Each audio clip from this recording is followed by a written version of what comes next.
¿Alguna vez nos hemos parado a pensar por qué dos personas con habilidades muy parecidas pueden tener salarios radicalmente distintos? Hoy vamos a intentar descifrar el código oculto que hay detrás de la brecha salarial. Es que es una pregunta que mucha gente se hace. ¿Es simplemente una cuestión de suerte? ¿O es que de verdad existe una especie de estructura invisible en el mercado laboral que decide nuestro futuro económico? Vamos a ver qué hay detrás de todo esto. Pues bien, para intentar resolver este enigma nos encontramos con dos teorías que chocan de frente. La primera ve el mercado laboral como un campo de juego único y justo para todos, donde lo que sabes y lo que has estudiado es lo que cuenta. La segunda, que es bastante más inquietante, sugiere que el mercado está fracturado y que el sitio donde caes, por así decirlo, es lo que de verdad va a marcar tu éxito. Venga, pues vamos a meternos de lleno a explorar estas teorías. La gran pregunta es, ¿estamos hablando de un solo mercado laboral o en realidad son dos mundos completamente distintos? A ver, la visión más tradicional, la que se conoce como teoría del capital humano, es bastante sencilla. Básicamente lo que nos dice es que el mercado es un todo unificado. Si inviertes en tu formación, si ganas experiencia, pues tu salario lo va a reflejar. Es esa idea de que al final cada uno es el arquitecto de su propio destino profesional.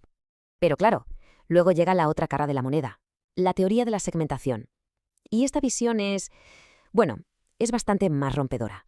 Viene a decir que da un poco igual cuánto capital humano acumules. Si estás en el lado equivocado del mercado, te vas a topar con un techo de cristal. Sugiere que existen barreras, muros invisibles, que separan los empleos buenos de los malos. Y esto nos lleva a lo que podríamos llamar la lotería del buen empleo. Porque, a ver, ¿qué es lo que de verdad separa a estos dos sectores, el primario y el secundario? Y fijaos, este cuadro lo resume a la perfección. Por un lado, el sector primario. Ahí tienes estabilidad, salarios que van subiendo, posibilidades de ascender. Todo esto apoyado a menudo por buena tecnología y sindicatos fuertes. Y en el otro lado, pues justo lo contrario.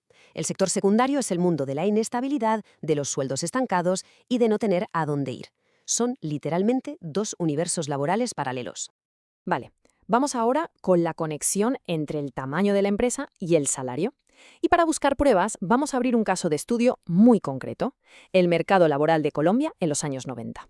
Bueno, la hipótesis de partida de los investigadores era en realidad bastante directa. La clave de todo esto es el tamaño de la empresa.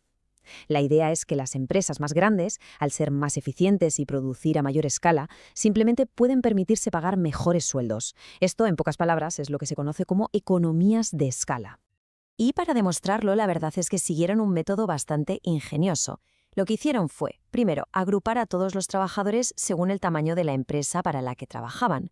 Después, y esto es lo importante, usaron un modelo estadístico para, digamos, limpiar los datos. Quitaron el efecto que pudieran tener la educación o la experiencia de cada uno. De esta forma, cualquier diferencia de sueldo que quedara, pues tenía que deberse al segmento, al tipo de empresa, y no a las capacidades de la persona. Y los resultados, bueno, hablan por sí solos. Son contundentes. Fijaos en esta penalización salarial. Resulta que incluso después de igualar por estudios y experiencia, un trabajador autónomo en 1998 seguía ganando casi un 43% menos que alguien en una gran empresa. La evidencia es clara. El tamaño importa, y mucho. Pero ojo, que esto no va solo de salarios. La brecha se hace más grande por culpa de otras barreras, barreras ocultas que son como muros casi imposibles de saltar. Y una de esas barreras clave es, sin duda, la educación. Mirad, en el año 2000, un impresionante 91% de las personas con estudios superiores tenía un contrato formal, que es la puerta de entrada al sector bueno, al primario. Pero, ¿qué pasaba en el otro extremo? Pues que para quienes solo tenían educación primaria, esa cifra se desplomaba hasta un mísero 30%. La educación no es solo conocimiento, es acceso. Luego tenemos otra barrera más institucional, los sindicatos, que eran casi exclusivos del sector formal. Atención a este dato. En el año 2000, un trabajador afiliado a un sindicato ganaba de media un 89% más que uno que no lo estaba. Casi el doble. Esta diferencia tan brutal, claro, crea otra capa más de separación entre los dos mundos. Y por si fuera poco, la edad también levanta sus propios muros.